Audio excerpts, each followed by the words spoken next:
trip over to visit with my mom, and had a good visit, and we're glad to be back home. And I've been so scatterbrained that I left my notes at home. But never fear. It's all up here. We're going to continue our study in encountering Jesus through Scripture. We're going to be in Luke chapter 7 today. We're going to start in verse 11. So it's Luke chapter 7 and verse 11. You know, we're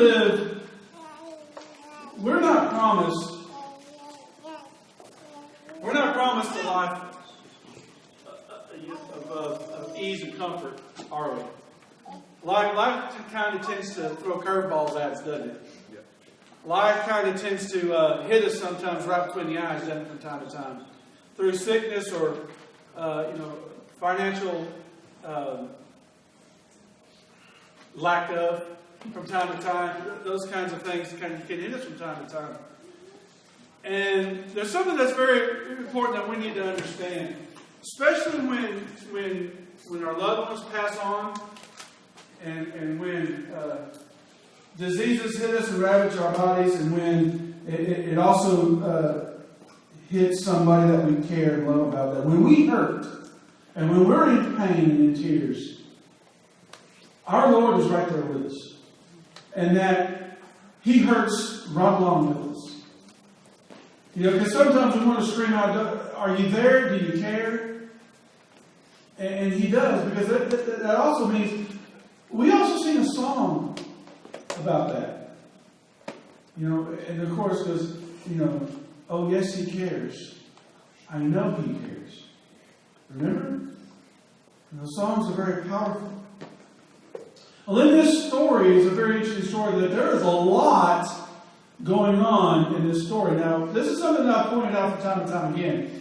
The miracles that Jesus does are very, very miraculous, obviously. But there are always more to it than just the miracles.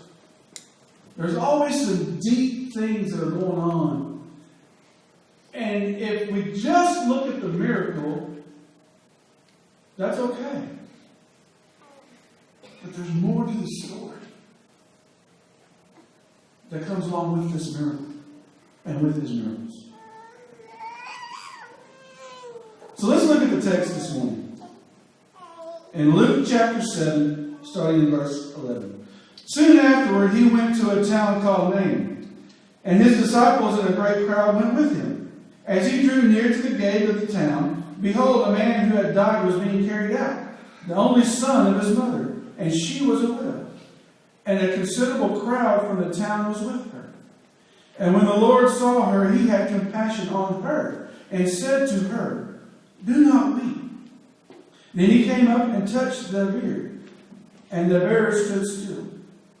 And He said, "Young man, I say to you, arise." And the dead man sat up and began to speak, and Jesus gave them to His mother. Fear seized them all, and they glorified God, saying, "A great prophet has arisen among us, and God has visited His people." And this report about Him spread throughout all of Judea and all the surrounding country. Now, again, like I said, just in these few verses, there's a lot of things going on here that we'll read right over if you're not careful. One of the things that we see here is that soon afterward, that is, Jesus had just healed a centurion's servant in Capernaum. And He has traveled now to Nain, which is about 20 miles southwest of Capernaum. Now, right off the bat, we read right over and think, okay, He's just traveling around. Now, there's something significant about this place.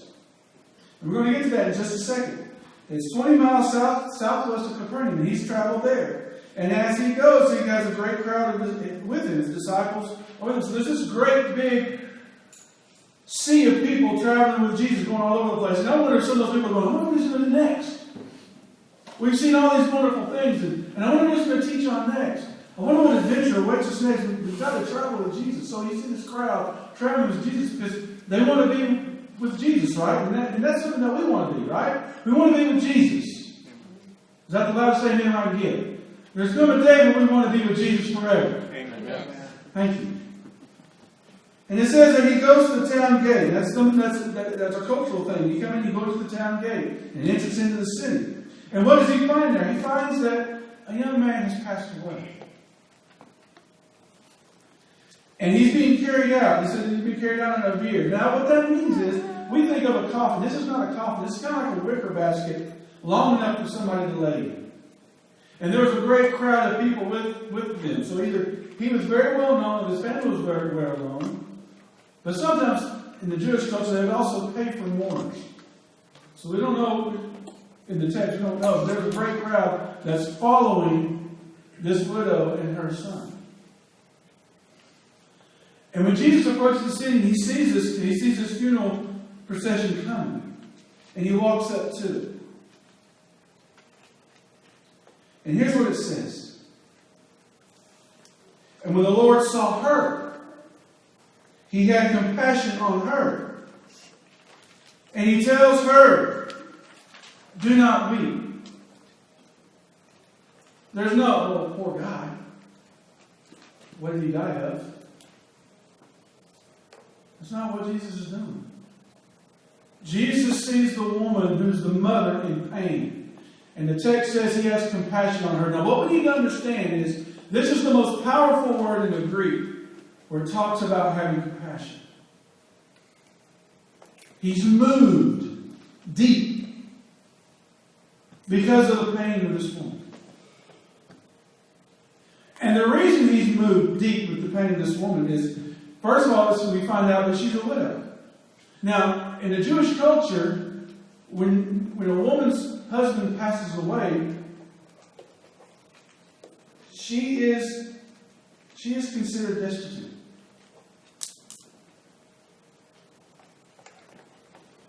For it's the man who makes the living. And so in the culture, she is considered a destitute. Now, at least she has a son that will help her. But now the son has passed away. Meaning, culturally speaking, this woman now lives with no hope. Culturally speaking. Yes, this woman is sorrowful because her son has passed away. But it goes even deeper than that. And it says that Jesus has compassion on her. And he goes up to this basket and he touches it. And tells the young man to rise. And you see that in the context of this, the man rises. He sits up and he begins to speak. Meaning, he is healed bodily and mentally. Bodily because he can function to sit up. Mentally because now he can speak. Now what's so significant about all this? Now we got to go back up to, why is he here in Nain? Traveling around obviously for his ministry. But if we're not careful with the text, there's something else going on. And I bet you can't wait to find out what it is. If you remember your Old Testament, 2 Kings chapter 4, verses 18 through 37. I'm not going to take the time to read all of that. But going back to 2 Kings chapter 4, Nain lies between Endor and Shunem. Now that might not mean anything to you. But this is the region where Elijah raises the Shunammite woman's son. Several hundred years earlier. Maybe even 1,000 years earlier.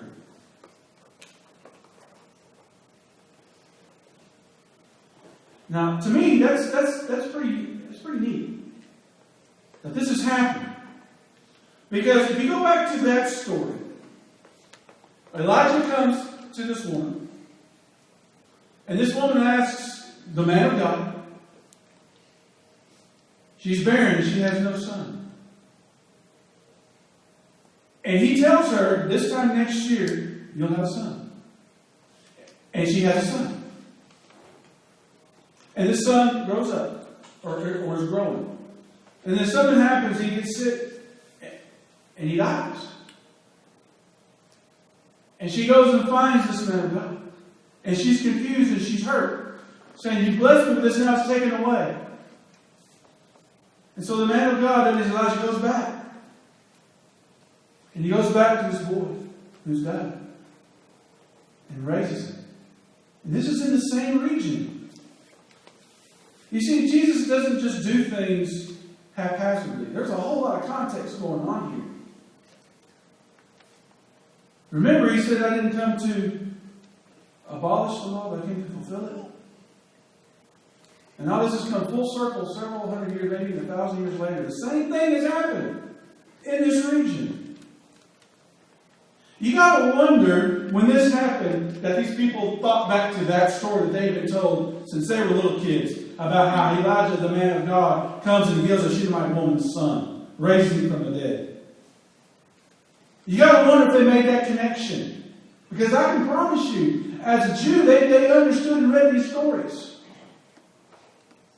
And maybe because it's so many hundreds and hundreds of years later that it just becomes a story and not a reality to them because they didn't live it. Now they're living it. It's happened right here in their town.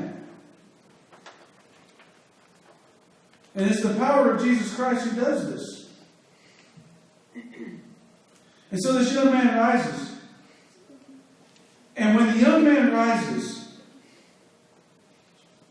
Jesus says, he gives him to his mother. Now let's think about this for a second. He gives him to his mother. That is, he's alive and he's presented back. Jesus can take what is dead, bring it back to life and present it whole and fresh, healthy and new again.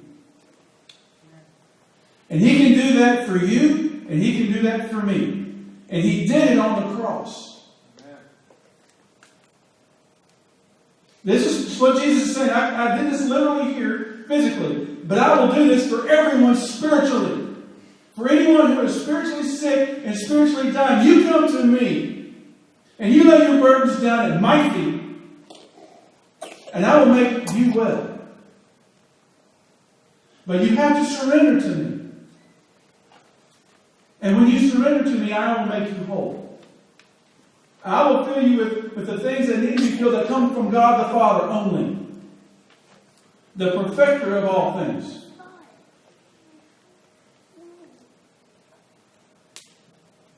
And there's something else that's going on in this story. He had compassion on her. I wonder if he knew what was going to happen. Of course he did. Because you remember the story when he raises Lazarus from the dead? And he comes and he sees the people weeping and mourning. What does Jesus do?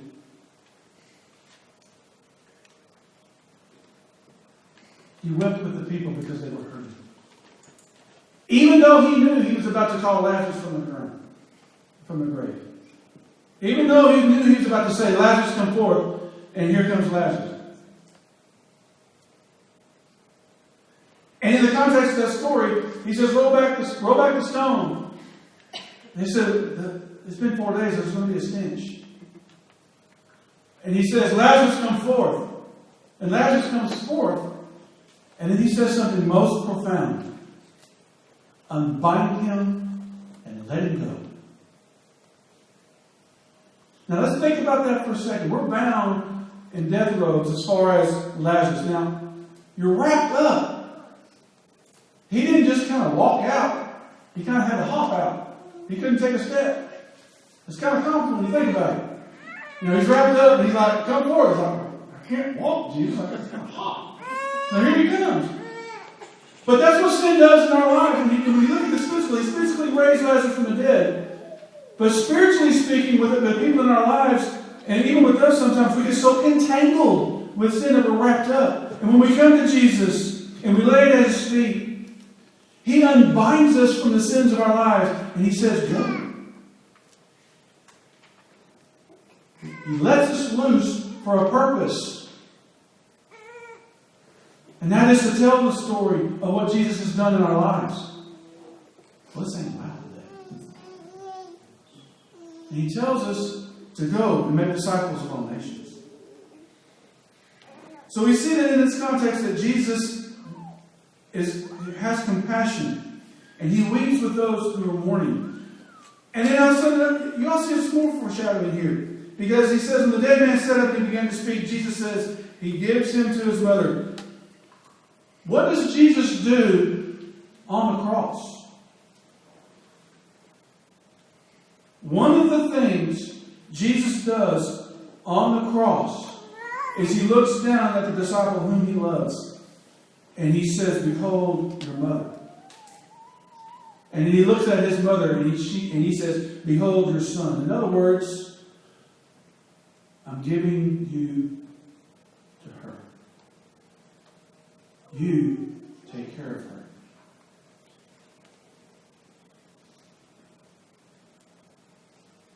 Because Jesus always has our best interest at heart. And the things that we go through, and the things that we battle, sometimes are not fun to go through, the disciplines of life. But what comes out on the other side is one that's way more powerful and strong. Not because of anything that we conquered or overcame, but because of who we come overcome with. Does that make sense, church? And we see this in this story. Yes, it's happening here, but there's so much more foreshadowing that's happening. And then there's history in this story. History of something that's happened several generations earlier. It's all come to here. Now. And as a result of all of this, fear seized them all, and they glorified God, saying, a great prophet has risen among us. And the first thing we think about when we see this word fear is we want to say, oh, they were reverent, they were afraid. You don't see this every day. Somebody with that much power here, fear seized them. And then it says here, they glorified God.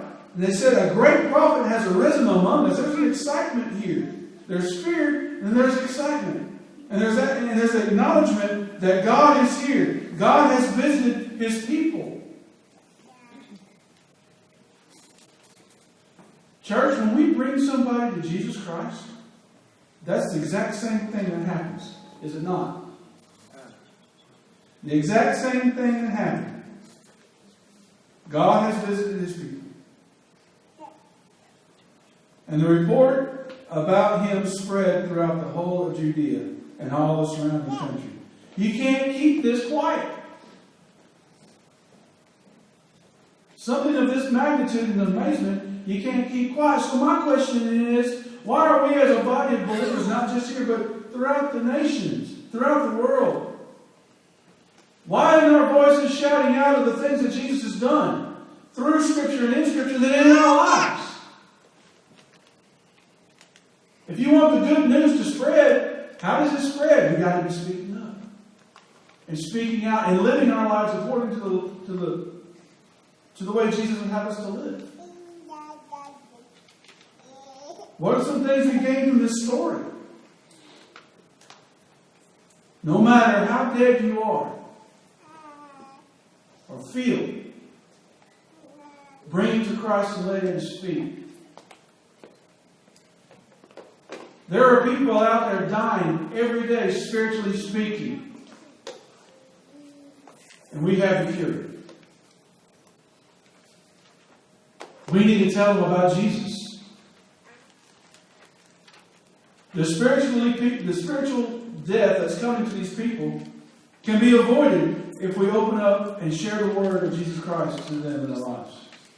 Which means we have to take effort to make relationships and build relationships with people outside of this body. With the sole purpose of pointing people to Jesus Christ.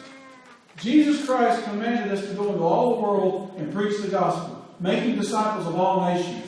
If we are not doing that, church, we are in rebellion to what God said to do. It's that simple. Now that's kind of harsh. And I'm saying that to myself. We've got to be telling people about Jesus Christ every day with whom we come in contact with. If we're not doing that, we're not obedient. That's me. I don't want to be disobedient to God. Do you? No. He didn't give us suggestions. He gave us commands. What happens in the military if you don't obey a command? Go to the break. What happens when you don't obey what the coach says to do? What happens when you don't do what the teacher tells you to do in class? You fail. Right? This ain't bad. No, it's just you. That's just me. I don't want to be that person that's in rebellion and disobedient. Because, that's the thing about disobedience and rebellion. Sometimes we think it looks a certain way. And it doesn't. We can put on the face, and we can put on the clothes, and we can come here and we can sing songs, and we can worship and pray, partake of the Lord's Supper. But that doesn't necessarily mean we're obedient to God and His Word. Because you see, Christianity is something we live out every single day of our lives. We talked about this morning in class, where it talked about being godly in all things in our lives. As a matter of fact, wherever we find ourselves in life, work, recreation, worship, wherever it is, we are to be Christ-like.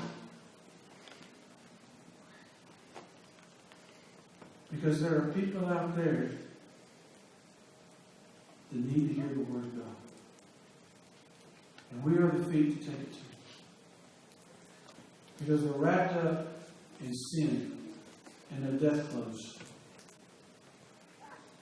And Christ says, tell them about me, and I'll let them loose.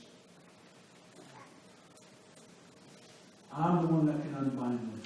I'm the one that will set them free. Our responsibility is to tell them about Jesus Christ. Their responsibility is to listen to what we have to say and then to obey.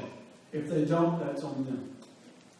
Our command is to teach and go out and talk and point people to Jesus Christ.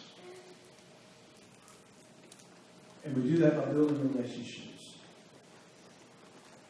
Another thing that we can understand about the power of this passage is, yes, even though we may die a physical death,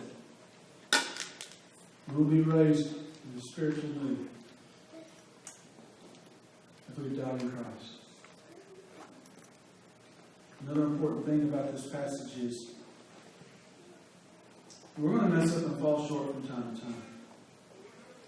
1 John tells us to walk in the light as He is in the light, to have fellowship one with another, and the blood of Jesus continues to cleanse us. That means we need to continue walking, continue talking, continue preaching, continue singing, continue to pray. And when we do fall short and mess up from time to time, which we all do, it's the blood of Jesus that cleanses us. And when the blood of Jesus cleanses us, it sets us free from sins that we committed.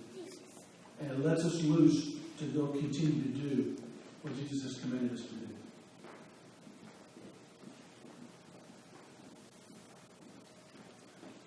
Jesus gave to this mother her son. How beautiful and powerful is that? Jesus has all power and all authority to forgive sins and to raise us from the dead. Wherever you find yourself this morning, whatever struggles that you're having, please don't think you need to struggle and have to struggle this alone. You have a church body here that will come alongside you and battle with you and bear one another's burdens. If you want to learn more about who this Jesus Christ is, we'd love to have a study. There's more than a majority of us that can have a study. And we'd love to sit down and have a study. or whatever your need is this morning, and have a way that we can